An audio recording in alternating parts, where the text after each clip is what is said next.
యాదాద్రి భువనగిరి జిల్లా మూటకొండూరు మండలంలో 3వ విడత గ్రామ పంచాయతీ ఎన్నికలు ప్రచారం నిర్వహించారు. ఆయా గ్రామాల కాంగ్రెస్ పార్టీ బలపరిచిన సర్పంచ్ అభ్యర్థులను గెలిపించాలని ప్రభుత్వ ఇప్పు ఆలేరు ఎమ్మెల్యే భీలాయలయ్య ఈ ఎన్నికల ప్రచారం నిర్వహించారు. ఇక మూటకొండూరు మండలంలోని ఆరేగూడెము, దిలావర్పూరు, ఇక మాటూరు, అమ్మనాభోలు, తేర్యాల, చేమపూరు, చందేపల్లి, చాడముత్తిరెడ్డిగూడెం, ఇక కొండాపూరు, నాంచారిపేట గ్రామాలలో ఎన్నికల ప్రచారం నిర్వహించారు. ప్రచారంలో కాంగ్రెస్ పార్టీ బలపరిచిన సర్పంచ్, వార్డులకు పోటీలో ఉన్న అభ్యర్థులు, కాంగ్రెస్ శ్రేణులు పాల్గొన్నారు.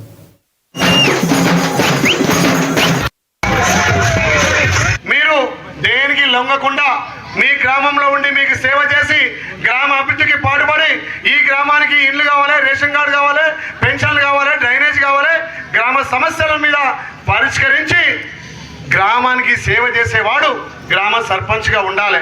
సర్పంచ్ అంటే డబ్బులుండి కార్ల మీద తిరిగేవాడు కాదు. ప్రతి గ్రామంలో ప్రతి ఇంట్లో సమస్య మీద స్పందించి అందుబాటులో ఉండి ఏ విషయాలైనా గ్రామంలో ఉండి తీర్చేవాడు గ్రామ సర్పంచ్. సర్పంచ్ అంటే గ్రామానికి ప్రథమ పౌరుడు. ఏ బాధ్యత ఉన్నా, ఏ ముఖ్యమంత్రి వచ్చినా, ఏ ఎమ్మెల్యే వచ్చినా గ్రామానికి సర్పంచే ఈడ ప్రథమ పౌరుడు. కాబట్టి అలాంటి పదవి మీ గ్రామాభివృద్ధి చేసే వ్యక్తికి మీరు ఇవ్వాల్సిన అవసరం ఉంది.